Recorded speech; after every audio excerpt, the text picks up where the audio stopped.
This episode of Dispatches from Planet Albany is brought to you with support by New York State United Teachers, which represents more than 600,000 educators and school-related professionals in New York. Dispatches is also supported by the public affairs firm O'Donnell & Associates. For more information, check out o'donnellsolutions.com.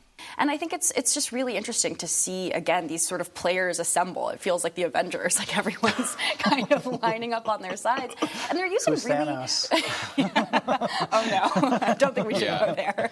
The only way this would be worse is if you ask her about Star Trek or Star Wars. Yeah, let's not start revealing my ignorance, please.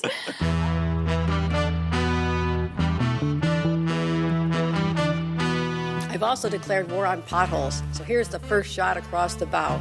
Well, as you know, with Planet Albany, there's always something that makes the planet turn. And it's this amazing view of D.C., and Eddie Vedder comes out, and he goes, "You have a cigarette?" And I've never smoked in my life, but if I had, I wish that was the moment. And this strategy takes us from potholes to knotholes.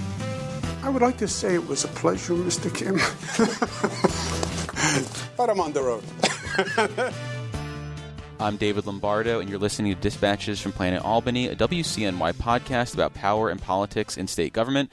And on this episode, we're talking with lobbyist Patrick Jenkins, president of Patrick Jenkins and Associates, one of the more influential lobbying firms at the Capitol here in Albany. Thanks for making the time, Patrick. Yeah, thanks for having me. No problem. Well, for starters, I'm curious about what made you want to come on the show, because I definitely see you engaging with reporters at the Capitol, but it seems like a lot of that is on background or off the record, and it's a whole different ball of wax to have this sort of long, free-flowing conversation. So what made Dispatches from Planet Albany appealing? I don't know. It's summertime. Mm-hmm. I'm feeling carefree and fancy-free, and I thought, why not give it a shot? Why not talk to Dave Lombardo if I have an opportunity? So I love the idea of a carefree Patrick Jenkins, but you're a smart guy, and most lobbyists, if they are successful and know things, which I would put you in that category, don't do a lot of talking and are generally pretty tight-lipped, with the exception possibly being our conversations with Chantel Plummer. So, I mean, is there a bigger picture? Is there something, are you hoping to do more communications moving forward? Is it just my wonderful personality you just couldn't get enough of? Sure. No, I think that, we're out of session, time of reflection and time of preparation all at the same time. You presented the opportunity and I didn't say no. I mean, sometimes, it's good to have an opportunity to talk about this outside of the heat of battle in a way. Even though the battle is a year-long battle, sure. Of course, this is a slight downtime outside of session, and a lot of interesting things are happening. And if you ask me a question I can't answer or I don't feel comfortable talking about, I just won't answer it. But trying to get into 2026, I'm considered an old guy, and things like podcasts and social media are the new thing for you young folk. So I figured I'd jump in both feet. Who cares? Let's see what happens. Well, let's talk a little bit about what you do, for starters, because I think a lot of people might have misconceptions or not even totally grasp what your work day might look like. Your firm specializes in, quote, political consulting, community relations, fundraising, and strategic advisement, which is a diverse array of interests, and you're often labeled as a lobbyist as well as a political consultant. So what does a given week, for example, look like you during the past legislative session? Sure, I definitely take off the fundraising part, but no day's the same. And as if you read the newspapers, there's all kind of issues happening. We're a journalist firm, so we have an opportunity to dive into a host of things, both from a political standpoint and also from a governmental standpoint. So today was an interesting day. I met with a couple of city officials, just to discuss some issues. Nothing crazy, but I'm always preparing for the next fight. So I'll meet with government officials, elected officials from the community side. Sometimes we're out trying to advance, be it a development project, help a nonprofit get funding, or even help that nonprofit do their job. We give out food, we help. I'm also very heavily involved in the Democratic Party as a district leader and a state committeeman. So no day's the same. I'm very lucky that, I don't have to sit behind a desk all day. And it could be anything from housing to gaming to nonprofit work, healthcare, helping addiction services, things like that. So it depends on the day, but hopefully I feel like every day I'm doing something to help things get better in my city and the state. You mentioned sort of the politics as well as the governmental lobbying. How do you navigate those two areas where historically people want a real strict line in the sand, a real demarcation between someone who's doing one versus the other? And how does that complicate your work? And how do you draw a line in the sand between Patrick the lobbyist and Patrick the political consultant? It's a fine line, of course, in how you do it. I think the issues don't cross as much as people think they do. An elected official trying to get either reelected or decide on what's a good policy to advance in a campaign side is different than what maybe one of my clients is trying to advance from a governmental standpoint, a policy change or a law change. It's a fine line, but I think I'm, being a little seasoned at this. It's easy to draw the line because I can tell you, besides answering questions for elected officials and trying to get them, help them get reelected or help them pick the right policy to try to move forward is different than definitely lobbying them or trying to get them to jump onto an issue, sponsor an issue, be a part of an issue, or just change their point of view on an issue. So it's a different thing. Well, some good government groups will be scandalized by a setup like you have where the individual is wearing two hats, maybe one at a time, but there seems to be less attention to those firms that do both but have different personnel on lobbying or consultant work.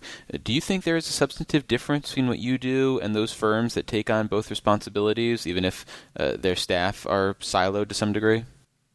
We're pretty divided. We don't do as much political consulting as it may seem. It's an option for a couple of people. And if you look at my political consulting roster, not many people have paid me for that other than the speaker. And that's, obviously the speaker pays me for political consulting because Jay Cope said he had to, or at the time it was Jay Cope, said we had to do that. And so, it was the first thing I ever did when he became speaker was find out how to structure my relationship with him. And that was Jay Cope's demand, not even a recommendation. It was, you have to do this. But past that, with others, it's always for specific things, someone running for controller or somebody running for speaker of the city council or something like that. So it's pretty directed and pointed. It's, the line is drawn by the job itself. It's not, I don't need, and no one else in my firm really does political consulting other than myself, and only mostly time because I have to. We heard from a lot of lawmakers as well as lobbyists this year about the shortened legislative session as a result of the extended budget negotiations eating up into what they could get done. And this is something we've seen now a couple sessions in a row. We spoke with Assemblymember Amy Paulin recently, and she said, didn't impact me. I just plan accordingly. I fit in my bills when I can. And I think of you as someone like Assemblymember Paulin, who's been around the block a time or two and probably wasn't too surprised by the late budget. So how did this year's late budget in particular impact your lobbying experience? Well, I was surprised by the late budget only because it went way late. I consider a late budget end of April or so, but this went extremely long. Assemblywoman Paulin is much more experienced, committee chairperson, has a lot more say on the direction and control of the agenda than another rank and file member who's not a committee chair. Easier for her to say that than maybe someone who's promotes a lot of bills, someone carries a lot of bills like a Brian Cunningham. I think if you ask the same question of Assemblywoman Linda Rosenthal, she'll tell you she hated the shorter session. So I think you'll get mixed reviews across the board on the timing of it all. But what did it mean for you? I try to get my issues a fair hearing, and some of the things we got to talk about and some of the things we didn't get to talk about, I don't have their job. Legislators' job is an extremely difficult job. Getting a bill on the agenda, getting a bill heard in committee, getting a bill past that. I take it as it comes. I take it day by day. I play within their rules. I don't have any control over it. So I can't say it affected me one way or the other. Every day I woke up and I tried to advance what I could when I could. There's 11,000 bills. That's a lot of bills in a 180-day timetable to deal with. So a lot of things didn't get across the finish line. If I can get it moved, move the rock up the hill, I'll be back at it the next day. So I don't judge much of that because it's a hard job that these guys have. A lot of members had 10, 12, 15 priority bills, and they may have gotten to 2. So that's a tough thing because they're judged on that. Well, in addition to going on offense as a lobbyist, your work can also include playing defense on bills, and most notably this year is the continued work against, in the Assembly, Deborah Glick's bill on the single-use plastic packaging restrictions. And you've talked publicly about how you focused on telling members about how this is just not a good bill as currently constructed. What was that experience like? Is that an easy sell to members, or did you find that this year there was increased momentum for this and it was a harder sell to pitch members against that bill? I think every day was an easier sell. I think the bill didn't have the same momentum as it had last year. And secondly, the more time we have to educate members on these issues, on that issue, the more members realize that what was being put forth in 1749 was not a workable bill. It would have increased costs, and it would have been extremely difficult to even implement based on the experiences that we're seeing around the country. So I think that, we were able to continue to just push the issue, educate members that it's not the right bill to accomplish what they're trying to accomplish. And we do have good examples of what the right bill is that's happening around the world and in other states. And I think a lot of members heard that message and moved toward it. Is there something that the proponents of that bill are doing in their advocacy campaigns that makes you chuckle in terms of, oh, they think that's going to be effective? Nope, that's not going to work. Sorry, guys. Well, look, I can't tell you all the time what tactic works and what doesn't. I mean, you see people up in the hallways doing all kinds of different things to advance their issue. I'm a policy person first and foremost. That's what my background is. I work a lot off of substance and not tactics, and a long-term strategy, and also just telling the truth. And so, look, I God bless them to try and do what they do, but usually the truth wins out. You can call your bill something and it does something else. I think we had a lot of time to call that out.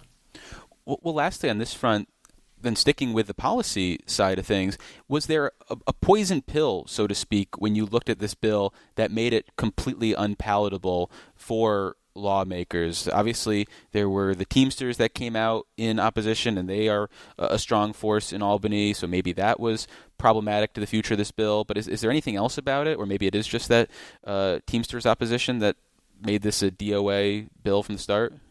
I don't think there's any one thing. I think there's several issues in this bill. We had over 100 some odd memos in opposition, but ultimately what you see when you debate a bill like this one, it was broad in scope, has several different things that would be wrong for New Yorkers. What we learned, especially that we learned from even the CLCPA, passing aspirational bills that you hope you'll be able to achieve the goals is probably not the way to go, because you'll be back trying to fix it and trying to fix it and trying to fix it. And that bill just went way too far in terms of trying to solve a problem. So another area of work this past session was on behalf of the trial lawyers who found themselves at odds with Uber, which was previously a client of yours. So did that present any sort of conflict that had to be resolved? And in general, is that a unique phenomenon where you end up having clients who wouldn't necessarily seem like they would be at odds end up having competing interests? It's happened in the past, and you wind up having to choose one or the other, or you wind up with a conflict and you move on. As much as you want to say it was with Uber, I think they funded the opposition. Sure. Ultimately, the substance of that bill, of that principle that they put forward, was puts New York in the wrong direction. So we'll see how it bears out. How did this work out for you, though, personally? Did you have, my understanding is you're not working for Uber anymore, so was that a conscious decoupling in the vein of Gwyneth Paltrow and Chris Martin? Was that something more toxic, a la Brad Pitt and Angelina Jolie? No, not toxic at all. I mean, look, I've been working with Uber and the trial lawyers both for close to a decade together. But there's a disagreement, and you know, as part of, you know, the ethical side of the deal, you can only, you know, work for one. So, I mean, there's times that you get to recuse yourself, but not this time. So, you know, I just made a choice and then fought on what I thought was the right thing to do in terms of insurance. So it's not that difficult a decision. You know, you look at it and you talk to the team and you say, hey, you know, we can't do both, and we just make a decision. So I have to ask about the relationship with Speaker Carl Hastie, well known going back for 3 decades now. What relationship? Exactly. Yeah. And I'm just curious, how does that impact your professional work when you or your firm lobby the Assembly? What is that process like? You know, the Assembly is the Assembly. There's 150 members, 107, 108 Dems. Every bill that you see that gets to the floor and passes has to pass with at least 76 Dems. That's more the focus than my relationship with Mr. Hastie. The Speaker does a great job leading. You know, I'm biased as his friend. I think that he builds a strong consensus amongst his members to get things across the finish line. And so my focus is on, you know, when advocating for my clients, is making sure that I build a consensus amongst the members of the body, as I do with the Senate. When I work bills in the Senate, I try to build a consensus amongst the body. So, you know, as much as people would believe that, you know, or some people do, I think most people know that there's a way that the legislature works, and no one relationship is going to make all the difference on a bill or an issue. Well, lastly on this front, though, are there any formal roadblocks that you ultimately encounter if you want to, say, lobby the Speaker or lobby the institution as opposed to members? Are there restrictions or safeguards that you and the Speaker have put into place in terms of separating that professional relationship you have on the consulting side of things versus the personal and lobbying work? No, I mean, nothing more than we have to report everything that we do. And we're very careful. I'm very careful. I'm very conscious of it. You know, look, I'm a lobbyist. At the end of the day, you know, he's the first African-American speaker in the history of New York.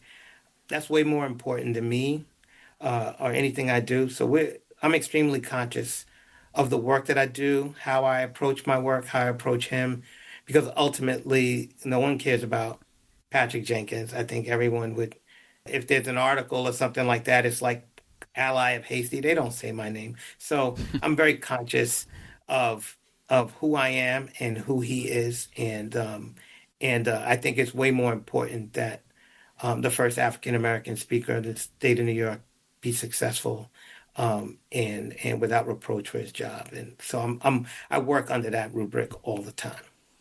Well, you mentioned the Speaker's consensus building skills, and I think those are probably underappreciated and are really going to be tested in 2027 when we see some changes in the makeup of the Democratic Conference. So, one, do you think those consensus building skills will be tested more than in the past, given the makeup of the legislature?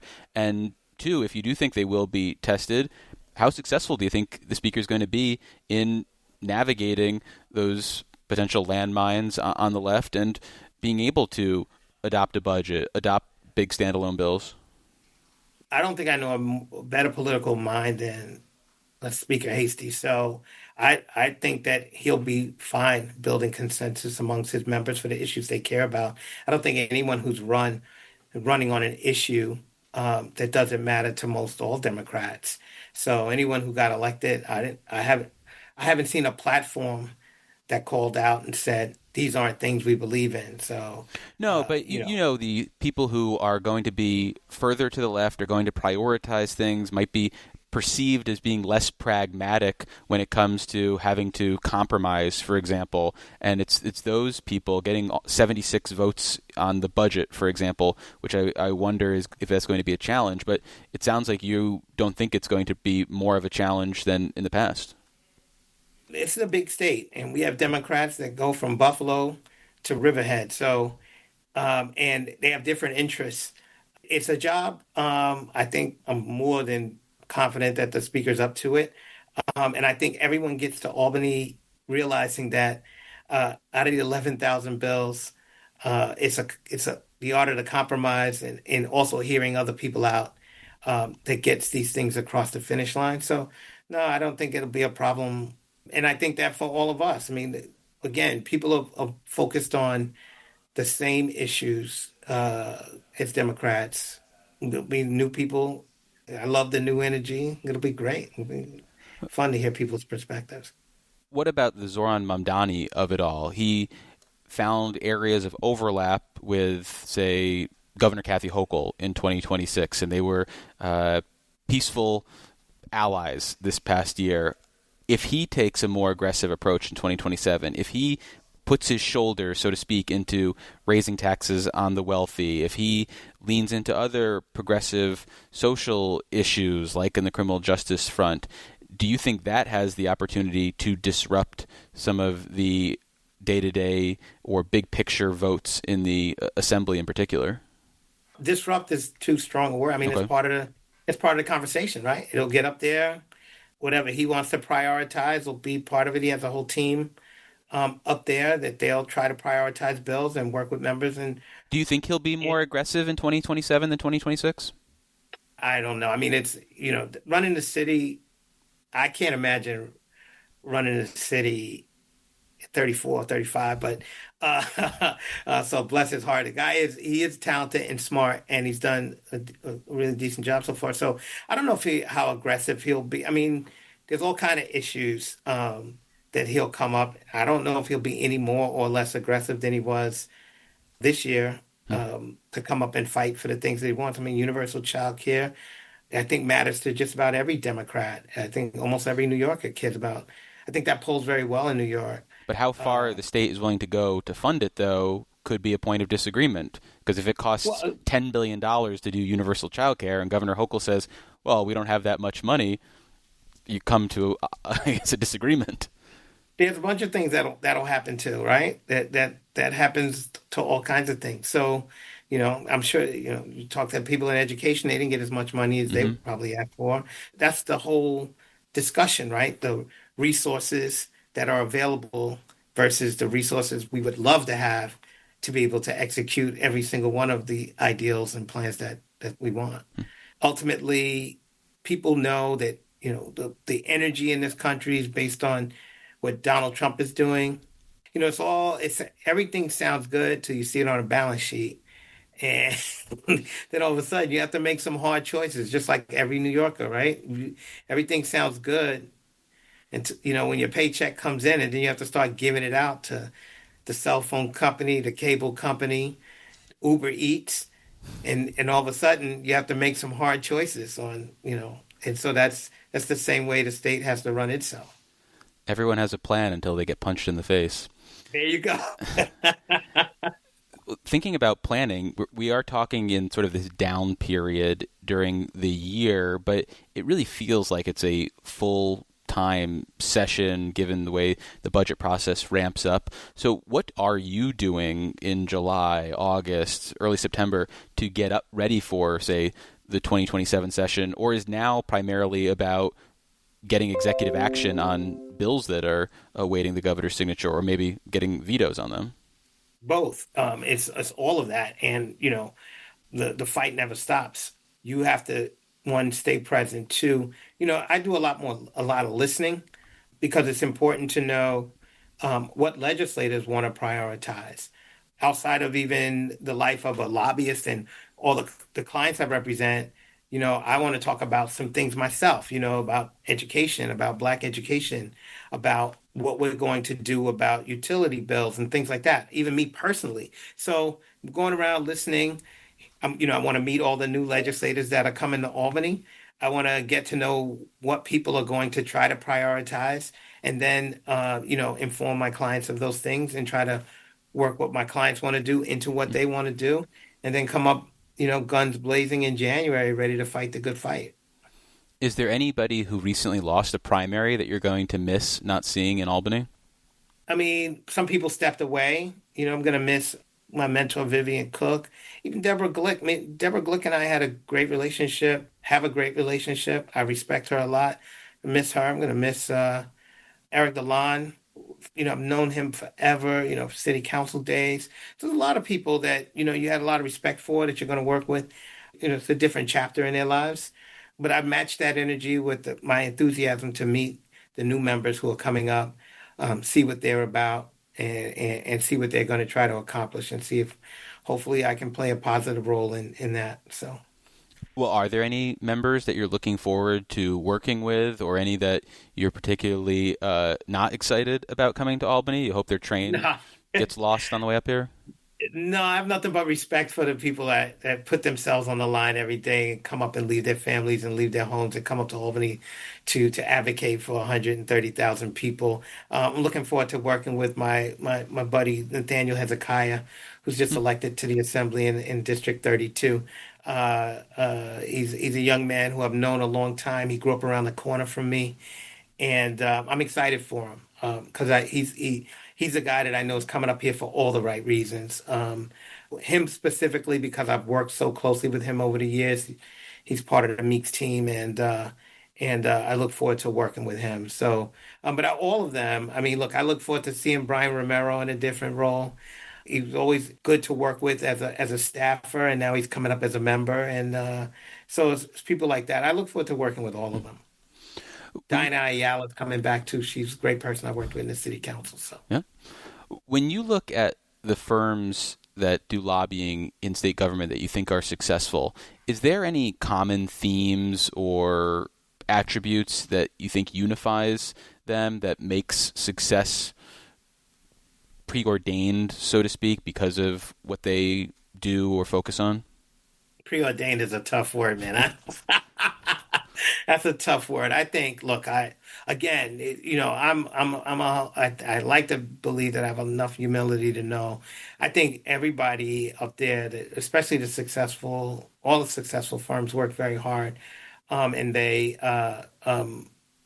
do a good job of, being present,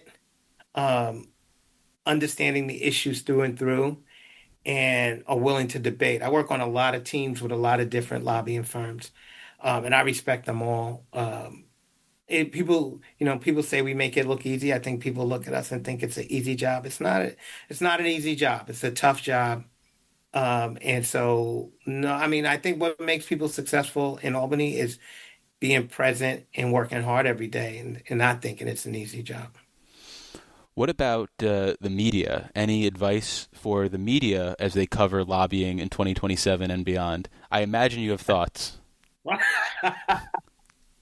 People think this is all about personalities. I think a lot of people read a lot of these bills and are really up there trying to do the right thing. And I would love for the media to focus a little more on the policies that are being put forth. I didn't think there was enough done. You want to talk about the plastics bill? I don't think there was enough done to talk about. They talk more about me and the players as opposed to talking about what this would do, why people are against this or for this. Or you talk about the insurance part. What was going to be the impact on the individual taxpayer other than them allegedly receiving $200 back in their insurance bill? I'm sure you got $200 back in yours. So, what's going to happen? Still waiting for that. Yeah. So what's going to happen to what will the policy do? I think a lot of times we miss those discussions, and maybe it's because they're boring. But at the same time, you guys have a hard job trying to decipher through 11,000 bills and figuring out what's really important and what's not being heard. There's a lot of bills that are not given the airtime that they deserve. Well, lastly, is there any advice you'd have for someone who's interested in getting into the world of lobbying or government affairs more broadly? Learn government. What's the best way to get a crash course in government? I mean, you had the experience working on campaigns, but is volunteer, join a staff, join a staff and learn the process and learn New York. I mean, New York is a vast place, man. And I've had the luxury of working on campaigns, statewide campaigns, and meeting people like Pete's Corner or Pound Ridge or, going to Syracuse, all kind of weird places, Webster, New York. Syracuse counts as a weird place? Yeah, no.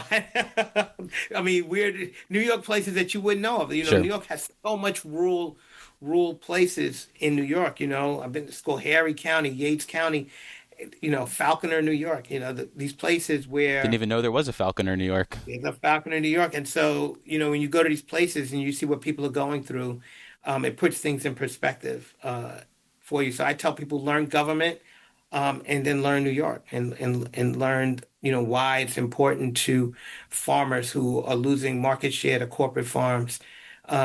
That now they have to switch to a tourism and try to get people to come up and pet the animals that they have, and why that's important, So, think about those things. Those things deserve the airtime too. Because you brought that up, it makes me think of the difference lobbying now versus when you started. And is it demonstrably different? We've got a different governor. The legislature looks a lot different. But is the experience that much different? And you've got 3 minutes to answer. The experience is the same. I think it's all been the same in terms of, but the issues change. I think COVID changed the world. I think that different governor changes how things are heard and operated. I'm not passing a positive or negative judgment. It's different. I think that's what keeps me coming back, because it's different, because it's new and fresh and exciting every day. I don't know how much of it has changed, because all of it is about is this person with this idea and this problem that you never thought of before, you never heard of before. We weren't talking about data center moratoriums 10 years ago. We were talking about fracking, right? So, the issues change and how they affect communities change, and so that keeps it fresh. Well, we've been speaking with Patrick Jenkins. He's the president of Patrick Jenkins and Associates. I think he's the Patrick Jenkins and not the Associates in that title. Patrick, thank you so much for making the time. I really appreciate it. Thanks for having me, man.